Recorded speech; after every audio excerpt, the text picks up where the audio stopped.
আজ আমরা সিগন্যাল বোঝার একটা একদম নতুন দিক দেখব। চলুন এমন একটা জগতে ডুব দেওয়া যাক যেখানে ডেটাকে শুধু শোনা বা দেখা যায় না, বরং তার ভেতরের পুরো মিউজিক্যাল স্কোরটাই পড়া যায়। তাহলে শুরু করা যাক। আচ্ছা, একবার ভাবুন তো, আপনাকে একটা দারুণ সিম্ফনি কাউকে বোঝাতে হবে, কিন্তু সে সেটা শুনতেই পাবে না। কিভাবে বোঝাবেন? এই সহজ প্রশ্নটাই কিন্তু আমাদের সোজা নিয়ে যাবে সিগন্যাল অ্যানালিসিসের একদম কোর প্রবলেমটায়। ধরুন আপনার কাছে দুটো অপশন আছে। প্রথমটা মানে পদ্ধতি ক আপনাকে শুধু একটা লিস্ট দেবে, কোন কোন বাদ্যযন্ত্র বেজেছিল, ধরুন বেহালা, বাঁশি, ড্রামস, ব্যাস এটুকুই। আর দ্বিতীয় অপশন পদ্ধতি খ আপনাকে ধরিয়ে দেবে পুরো মিউজিক্যাল স্কোরটা, যেখানে একদম পরিষ্কার করে লেখা আছে ঠিক কোন সময়ে কোন যন্ত্রটা কি সুর বাজাচ্ছিল। আমাদের আজকের পুরো আলোচনাটা কিন্তু এই তুলনাটার ওপরেই দাঁড়িয়ে থাকবে। তো চলুন প্রথমে সিগন্যাল অ্যানালাইসিসের পুরনো পদ্ধতিটা নিয়ে একটু কথা বলি, মানে আমাদের ওই যন্ত্রের তালিকাওয়ালা পদ্ধতিটা। এই মেথডটা কিন্তু খুবই পাওয়ারফুল, কিন্তু এর একটা বিশাল দুর্বলতা আছে, একটা ব্লাইন্ড স্পট। এই পদ্ধতিটার নাম হলো ফুরিয়ার ট্রান্সফর্ম। এর কাজ কি? খুব সহজ। যে কোনো সিগন্যালকে ভেঙে তার মধ্যে কোন কোন ফ্রিকোয়েন্সি লুকিয়ে আছে সেগুলোকে বের করে আনা। আমাদের সিম্ফনির উদাহরণ দিয়ে যদি বলি, তাহলে ব্যাপারটা ঠিক এরকম দাঁড়ায় যে আপনার হাতে অর্কেস্ট্রার সবকটা যন্ত্রের একটা লিস্ট ধরিয়ে দেওয়া হলো। কিন্তু আসল সমস্যাটা ঠিক এখানেই। ফুরিয়ার ট্রান্সফর্ম আপনাকে বলে দেবে কোন ফ্রিকোয়েন্সি বা সুর আছে, কিন্তু কখন আছে সেই তথ্যটা কিন্তু বেমালুম চেপে যায়। মানে এটা আপনাকে জানাবে যে হ্যাঁ ট্রাম্পেট বেজেছিল, কিন্তু সেটা কি একদম শুরুতে একটা সোলো পারফরমেন্স ছিল, নাকি একদম শেষে সবার সাথে মিলে একটা জমজমাট সুরে বেজেছিল। এই ইনফরমেশনটা পুরোপুরি হাওয়া। এটাই হলো এর টাইম ব্লাইন্ডনেস বা সময় অন্ধত্ব। তাহলে একবার মনে করার চেষ্টা করুন তো, ফুরিয়ার ট্রান্সফর্ম ঠিক কোন ভাইটাল ইনফরমেশনটা পুরোপুরি হারিয়ে ফেলে? তো এর সলিউশনটা কি? যদি ফুরিয়ার ট্রান্সফর্ম হয় শুধু একটা যন্ত্রের লিস্ট, তাহলে আমাদের তো দরকার পুরো মিউজিক্যাল স্কোরটা, তাই না? আর ঠিক এখানে এন্ট্রি নিচ্ছে ওয়েভলেট। সিগন্যাল অ্যানালিসিসের দুনিয়ায় এটা একটা রেভলিউশনারি টুল। ওয়েভলেট জিনিসটা কি? নামের মধ্যেই কিন্তু এর মানে লুকিয়ে আছে। ছোট্ট ঢেউ। ফুরিয়ারের সাইন ওয়েভের মতো অসীম নয়। এর একটা নির্দিষ্ট শুরু আছে, আবার শেষও আছে। এটা মানে এটা লোকালাইজড। আর এই ছোট হওয়া, এই লোকালাইজড হওয়াই কিন্তু এর আসল সুপার পাওয়ার। ওয়েভলেট অ্যানালিসিস কিভাবে কাজ করে? মূলত তিনটে সহজ স্টেপ। প্রথমে একটা মাদার ওয়েভলেট বা একটা বেসিক শেপ বেছে নেওয়া হয়। তারপর হাই ফ্রিকোয়েন্সি খোঁজার জন্য ওয়েভলেটটাকে ছোট বা স্কুইজ করা হয়, আর লো ফ্রিকোয়েন্সি খোঁজার জন্য বড় বা স্ট্রেচ করা হয়। এই পুরো ব্যাপারটাকে বলে স্কেলিং। আর ফাইনালি এই স্কেল করা ওয়েভলেটটাকে সিগন্যালের শুরু থেকে শেষ পর্যন্ত স্লাইড করে বা শিফট করে নিয়ে যাওয়া হয়, এটা দেখার জন্য যে ওই নির্দিষ্ট ফ্রিকোয়েন্সিটা ঠিক কখন এসেছিল। এই একটা লাইন মনে রাখলেই পুরো ব্যাপারটা ক্লিয়ার হয়ে যাবে। ফুরিয়ার বলে দেয় কি আছে, আর ওয়েভলেট বলে দেয় কি আছে এবং কখন আছে। সিম্পল।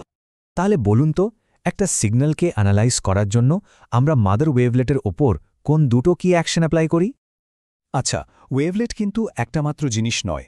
এটা আসলে একটা আস্ত পরিবার, যেখানে বিভিন্ন সিচুয়েশনের জন্য বিভিন্ন টুলস আছে। চলুন এদের মধ্যে মেন দুটো টাইপের সাথে আলাপ করা যাক।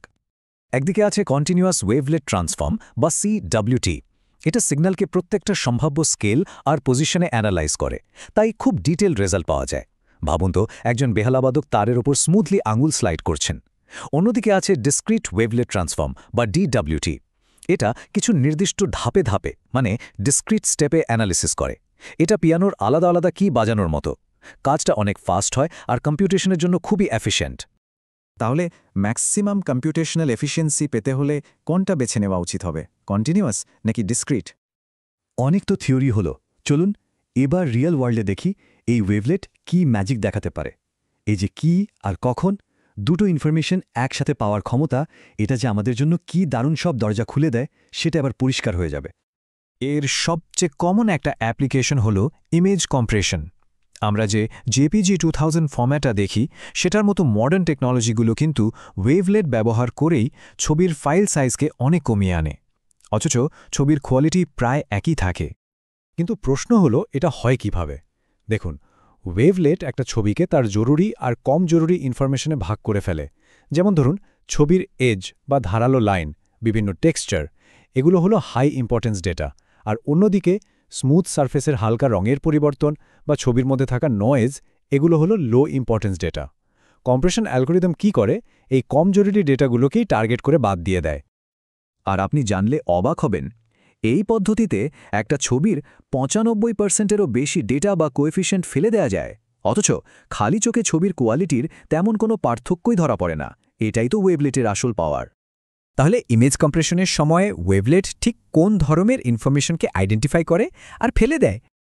বেশ, তাহলে চলুন পুরো আলোচনাটা একবার কুইক রিভিশন করে নেওয়া যাক। মেন পয়েন্টগুলো কি ছিল? প্রথমত, টাইম আর ফ্রিকোয়েন্সি। ফুরিয়ারের মতো নয়, ওয়েভলেট আমাদের ফ্রিকোয়েন্সি মানে কি আর টাইম মানে কখন দুটো তথ্যই দেয়। দ্বিতীয়ত, মাল্টি রেজলিউশন, মানে এটা একটা সিগন্যালকে জুম ইন করে ফাইন ডিটেলসও দেখতে পারে, আবার জুম আউট করে বড় ছবিটাও দেখতে পারে। তৃতীয়ত, এফিশিয়েন্সি। ডিসক্রিট ওয়েভলেট ট্রান্সফর্ম বা ডিডব্লিউটি সিগন্যাল অ্যানালাইসিসের জন্য একটা সুপারফাস্ট কম্পিউটেশনাল উপায়। আর সবশেষে এর অ্যাপ্লিকেশন, মডার্ন ইমেজ কম্প্রেশন থেকে শুরু করে সিগন্যাল ডিনয়েজিং আর ডেটা অ্যানালাইসিস, সব জায়গায় এর ব্যবহার।